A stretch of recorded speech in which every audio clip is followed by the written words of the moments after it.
আমি Puja, welcome back to my channel. আশা করি সবাই ভালো আছো। আমি তো বেশ ভালো আছি। পূজা লাইফস্টাইল 980 সবাইকে স্বাগত। তো এটা আমার নিউ চ্যানেল, তো নিউ চ্যানেলের নতুন ব্লগ ভিডিও। তো সবাই প্লিজ দেখতে থাকো, একটু স্কিপ করো না। আজকে আমি একটা নিমন্ত্রণে বাড়ি যাব, যেটা বললে আমার মামা শ্বশুরের বাড়ি। তো ওখানে অনেক আজকে পূজা আছে, তো সেইটুকুই শেয়ার করতে চাই। প্লিজ সবাইকে একটু স্কিপ না করে দেখতে থাকো। আজ সারাদিনটা আমি কি করি, এখন থেকে আমি আমার ব্লগটা স্টার্ট করছি। আর এই তো আমি মোটামুটি রেডি হয়ে গেছি। আর এই যে আমার মেয়ে, ও মোটামুটি রেডি। ও সোয়েটার, বর্ষা হয়েছে তো ওকে সোয়েটারটা পরে দিয়েছি। ও জেদ করছে ঘড়িটা পরবে, তাই জন্য ওকে ঘড়িটা পরাচ্ছি। প্লিজ দেখতে থাকো ভিডিওগুলো। এই মোটামুটি আমি হেলমেট পরে নিয়েছি, এইবার আমার মেয়ে পরবে। তোমাদের দাদা ভাইও রেডি হয়ে গেছে আর আমার মেয়েও রেডি হয়ে গেছে, ওকে একটু হেলমেট পরে দিচ্ছে। এই জন্য আমরা বেরিয়ে পড়ছি, ঠিক আছে। এখন আমরা মোটামুটি বাইকে উঠে পড়েছি। তো অনেকটা লং জার্নি যেতে হবে, আর এটা আমার জীবনের ফার্স্ট লং জার্নি বাইকে। আমাদের নতুন বাইক তো তো সেই জন্য লং জার্নি কোথাও তেমনভাবে যাওয়া হয় না। তো এই প্রথমবার, তো খুব মজা হচ্ছে ভীষণ। কিন্তু দুঃখের বিষয় এই যে বৃষ্টি হয়েছিল, যার কারণে ঠান্ডা ঠান্ডা ভাব, একটু ঠান্ডা ঠান্ডা বাতাস লাগছে। তো সেই কারণেই ভিডিওটা এরমভাবে তোলা হচ্ছে। প্লিজ সবাই একটু কষ্ট করে বুঝে নিও। তো আমরা এখন সবাই মিলে খুব আনন্দ করেই যাচ্ছি।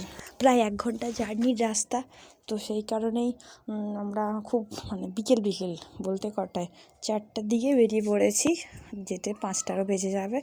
তো যার কারণে মোটামুটি রাস্তাও ভেজা, তো বেশি স্পিডেও যাওয়া যায় না। আবার মেয়ে আছে ছোট সামনে, তোর বাবা বলছে যে ভীষণ রেসে যাওয়ার দরকার নেই। আমিও বললাম রেসে যাওয়ার দরকার নেই। তারপর বৃষ্টি হয়েছে, ঠান্ডা, তো সেই জন্যই পৌঁছে গেছি। আর এসে দেখি যে কীর্তন শুরু হয়ে গেছে। আমার সন্ধ্যেও হয়ে গেছে, কীর্তন ইতিমধ্যে শুরু হয়ে গেছে। সেই জন্য আমরা ঝটপট ড্রেস চেঞ্জ করে এসে বসে পড়ি। আর দেখলাম যে কীর্তন আসলে মালচন্দন হচ্ছে, তোমরাও দেখো।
তারা মালা দেবে, তারা পড়বে, মালা টুপি কথা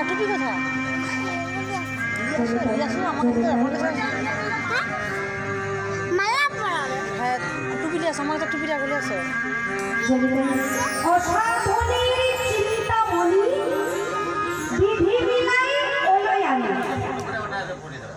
চৈতন্য চরিতামৃতে কবিরাজ গোস্বামী পাঠ বলছে দেখে সাধন বিনা সাধ্য বস্তু প্রভু নাই মিলে। তাহলে বাবা হ্যাঁ বাবা, কারণ শ্রীমদ্ ভাগবত গীতাতে বলছি অনুগ্রহ ভক্তা কৃপা করে ভারতবর্ষের মাটিতে এসেছে।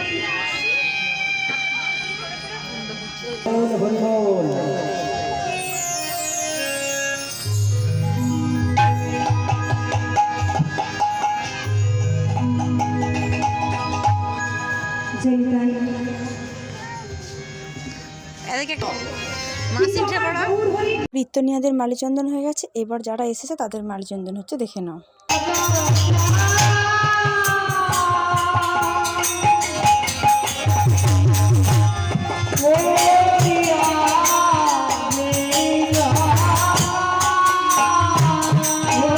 ওদিকে তো কীর্তন হচ্ছে, এদিকে এসে দেখি যে আমার মামা শ্বশুরের বাড়ির মেয়ে, একটা পুচকি মেয়ে, ও তো খুব অসুস্থ হয়ে পড়েছে, তো যার কারণে ওকে গ্যাস দিতে হচ্ছে।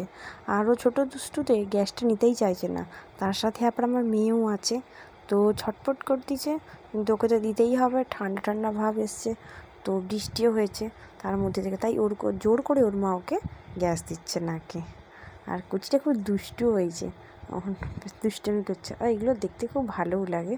আশা করি সবাইয়েরও ভালো লাগবে। কার বাড়িতে এরকম পুচকে পুচকে বাচ্চা আছে প্লিজ কমেন্ট করে জানিও। দেখো পুচকিটা কীরমভাবে ছটফট করতেছে। ওকে নিয়ে আমরা প্যান্ডেলে চলে এলাম, এদিকে কীর্তন প্রায় শেষের পথে, তাই আমরা সবাই একটু নাচতে শুরু করলাম আনন্দের সহিত।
যদি ভিডিওটি ভালো লাগে সাবস্ক্রাইব করে দেবা।